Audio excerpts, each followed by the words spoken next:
মাদারীপুরের ঢাকা বরিশাল মহাসড়কে দুই বাসের মুখোমুখি সংঘর্ষে নিহত হয়েছেন দুইজন। এই ঘটনায় আহত অন্তত ২০ যাত্রী। সর্বশেষ খবর জানাতে এই মুহূর্তে সেখানে রয়েছেন আমাদের রিপোর্টার আকাশ আহমেদ। সরাসরি যাচ্ছি তার কাছে। আকাশ, আপনাকে দেখতে পাচ্ছি যে ঘটনাস্থলেই আসলে আপনি রয়েছেন। এখনো পর্যন্ত দুইজন নিহতের খবর পাওয়া গেছে। তাদের পরিচয় কি জানতে পেরেছেন কিনা? আইন শৃঙ্খলা বাহিনীর কেউ এখানে উপস্থিত হয়েছে কি এই দুর্ঘটনার পর?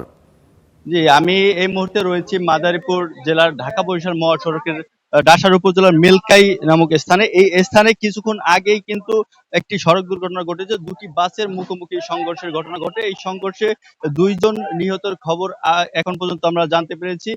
২০ জন আহতের খবর কিন্তু আমরা জানতে পেরেছি। আমরা কথা বলেছি মোস্তফাপুর হাইওয়ে ওসির সাথে। তিনি যেমনটি জানিয়েছেন, এখন পর্যন্ত দুইজন নিহত, আশঙ্কাজনক রয়েছেন বেশ কয়েকজন। এছাড়াও আমরা কথা বলেছি কালকিনি ফায়ার সার্ভিস যে অফিসার রয়েছেন তার সাথে। তিনি যেমনটি জানিয়েছেন, এই মাদারীপুর জেলায় কিন্তু বারে বারে এই সড়ক দুর্ঘটনা ঘটে থাকে। এই সড়কটি সরু হওয়ায় কিন্তু এই দুর্ঘটনায় কবলিত হয়। বেলা 11টার দিকে কিন্তু এই স্থানটিতে ঢাকাগামী ও বরিশালগামী দুটি পরিবহন বিআরটিসি ইমরান পরিবহনের মধ্যে মুখোমুখি সংঘর্ষ। এই সংঘর্ষে দুইজন নিহত হয়েছে। তো আমরা এ পর্যন্ত যেমনটি জানতে পেরেছি যে এই একজন বাস চালক, আসলে তার পরিচয় এখন পর্যন্ত আমরা জানতে পারিনি। দুটি পরিচয় আমরা জানার চেষ্টা চালিয়ে যাচ্ছি। এখানে কিন্তু আরেকটি বিআরটিসি পরিবহনের যে চালক রয়েছেন, তিনি যেমনটি জানিয়েছেন, এই বিআরটিসি যে চালক রয়েছেন, চালকের বিষয়ে যেমনটি জানা গেছে, তিনিও কিন্তু আশঙ্কাজনক। তাকে হাসপাতালে নেওয়া হয়েছে। তিনিও আসলে কতটা সংখ্যামুক্ত সেই খবরটিও কিন্তু আমরা জানার চেষ্টা করছি। এখন পর্যন্ত এই 11টা থেকে এই প্রায় 2 ঘন্টা যাবত এই ঢাকা বরিশাল মহাসড়কে যান চলাচল বন্ধ রয়েছে। এখানে উদ্ধার অভিযান চালাচ্ছেন হাইওয়ে পুলিশ, থানা পুলিশ সহ যে ফায়ার সার্ভিসের কর্মীরা রয়েছেন, তারা কিন্তু এখানে উপস্থিত রয়েছেন। তারা এই বাস সরিয়ে কিন্তু তারা যান চলাচল স্বাভাবিক করার চেষ্টা করছেন। দীর্ঘ যানজটের সৃষ্টি হয়েছে বলে আমরা দেখতে পেয়েছি। আমরা একটু এখানে কথা বলতে চাই। এই যে সড়কের নিয়ন্ত্রণে কাজ করছেন হাইওয়ে পুলিশের ট্রাফিক পুলিশ রয়েছেন, তাদের সাথে একটু কথা বলার চেষ্টা করব।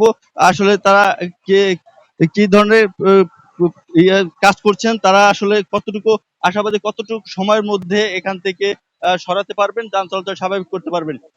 আমরা একটু কথা বলতে চাচ্ছিলাম আপনার সাথে যে এখানে তো বেলা 11টার সময় প্রায় 2 ঘন্টা যাবত যান চলাচল বন্ধ রয়েছে। আপনারা কতক্ষণ যাবত কাজ করছেন? এখন পর্যন্ত কয়জন নিহতের খবর জানতে পেরেছেন? এমনকি কতক্ষণের মধ্যে এই যান চলাচল স্বাভাবিক হতে পারে? অনুমান বেলা 11টার দিকে অ্যাক্সিডেন্টটা ঘটে। ঢাকাগামী একটি বাস ইমরান পরিবহন, ঢাকা থেকে বরিশালগামী একটা ইমরান পরিবহন এবং বিআরটিসি বাস মুখোমুখি সংঘর্ষ হয়।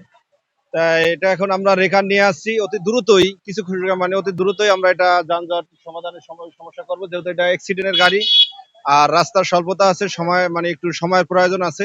কারণ এটা টাইমটা ওইভাবে বলা যাবে না, কারণ এটা হলো রেকার উপরে নির্ভর করবে, গাড়ি দুটো সরানোর উপরে নির্ভর করবে, গাড়িটা আমরা কোথায় রাখবো। আমরা যত দ্রুত সম্ভব, যাতে জনগণ সচরাচর যেতে পারে, আমরা যত দ্রুত সম্ভব গাড়ি সরাই দিব, যানজট মুক্ত করে দিব। এবং আশা করি ভবিষ্যতে যে ধরনের দুর্ঘটনা না ঘটে, ড্রাইভারদেরও সচেতন হতে হবে এবং সরকারের পক্ষ থেকে এই রোডটা অবশ্যই ফুল লেন করা অবশ্যই প্রয়োজন।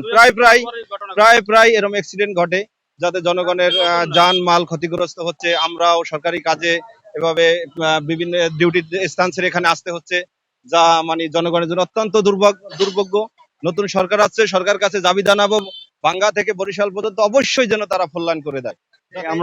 আমরা কথা বলছিলাম এখানকার যে পুলিশ রয়েছেন, হাইওয়ে পুলিশের সাথে আমরা কথা বলেছি। তিনি যেমনটি জানিয়েছেন, বারে বারে কিন্তু এই সড়কটি সরু হওয়ার কারণে কিন্তু এই দুর্ঘটনা ঘটে থাকে। এখন পর্যন্ত দুইজনের খবরই কিন্তু তারা নিশ্চিত করেছে।